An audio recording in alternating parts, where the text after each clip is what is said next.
Padres pregame thoughts. Padres and the Arizona Diamondbacks. Game 2 of 3 in this series. But I did see on the Padres lineup that Kevin Acee tweeted out just moments ago, it says 1-0 under it. So does that mean that they have the mentality of going 1-0 every day? Does it mean that they are 1-0 since their new season started? Because Jake Cronenworth did have that quote, I believe it was on Wednesday, after that Seattle series, that loss in that last game, talking about how our new season starts on Friday against the Diamondbacks. So, regardless of what it is, going 1-0 is important. And so, can they win today? Can they go all out and win today? For them to go all out and win today, I think that they're going to have to get to Zac Gallen. I don't know if it's going to have to be early, but looking through Zac Gallen's past game logs here, he has given up a home run in 4 of his last 5 outings. He didn't give one up last time, but in the 4 before that, he all gave up home runs there. So can the Padres get to Zac Gallen, capitalize on a mistake that he makes with runners on base? I think that can be big for the Padres, and it does seem like a lot this season, though, that their home runs that they do hit, most of them aren't with 2 guys on base, 3 guys on base, a guy on base.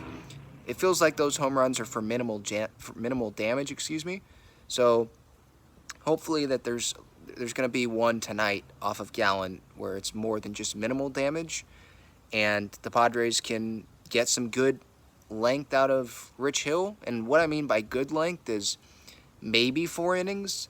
And for my Underdog Fantasy pick, I know Rich Hill stunk it up the last time, and he didn't get to the 4th inning, gave up 6 runs. But today I'm going to go earned runs, 3 earned runs. I'm going to go lower on that. And you might call me crazy for that, and I might end up looking crazy for that. But I look at the bullpen chart that I put out every day. Nick Martinez has not pitched since that Seattle game, the series opener there. Hasn't pitched in a while. Pedro Avila also has not pitched in a while. So those 2 guys you would think would come in right after Rich Hill today. So maybe the Padres are like, hey, Rich, we'll take some baby steps here. We're going to keep you in the rotation, allow you to keep having starts, but go give it all you got for 2 times through the order, or maybe 1.5 times through the order. Who knows? And then they go with Nick Martinez after that, or they go with Pedro Avila after that, and they can have Nick in case something happens in the series finale tomorrow. I don't know, but I think that the 3 earned runs, I'll go lower partly because I don't feel like Rich Hill, the Padres are going to be asking him to go deep into this game. And just hopefully that he's able to hit his spots, because that's what Rich Hill needs to do to have success. That's just what it is. He's not going to blow people away with velocity or anything like that. So hopefully I don't think it's preparation with Rich Hill. He's a vet. He knows what he's doing. It's just pitching better and not having a crappy performance like he did last time. And I say crappy because he said that himself. He said his performance was crap, wasn't good enough after that Dodger start. So we'll see what happens there. Lineup-wise, Tatis is DHing. So Jose Azocar, he's going to be in right field. He gets his first start since coming back up.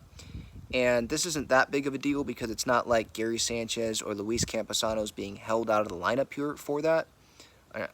Because there's one starting, obviously, but the other is on the bench. It's not like those 2 guys were DHing every day, and because Tatis has to DH, one of those guys aren't in the lineup, and the lineup's weaker. Who knows what Azocar is going to do, but the lineup's the same, because Garrett Cooper and Ji-Man Choi, they've underwhelmed, I think, so far with the Padres, and it's a small sample size, but so far I think they've been a little bit disappointing. So why not have Tatis, give him a day off of his feet on the turf? He's still going to be in the lineup, and you get the good defense with Jose Azocar in there in right field. I'm totally fine with that. As long as you get Tatis's bat in the lineup. I know he's been slumping, but you'd rather have that bat in the lineup over Ji-Man Choi and Garrett Cooper or Jose Azocar, right? I know Azocar's in there, but they're not going to have Azocar be in there and Choi or Cooper and not have Tatis, right, when you need to win games. So Again, mentality should be go 1-0 every day, do whatever you can to win today's game. Now, when I look at this game, do I think the Padres should win this game? I mean, it's the Diamondbacks. They're playing like the worst team in baseball right now in terms of consecutive losses. But going into this series, what's the one game I'm okay with them losing? It was today, because you look at the matchup. Hill against Gallen. Yesterday, Snow on the mound. Tomorrow, Lugo on the mound. I think there's a 7 ERA pitcher on the mound tomorrow for the D-backs. It's like, okay, take 2 out of 3, and then move on, come back home.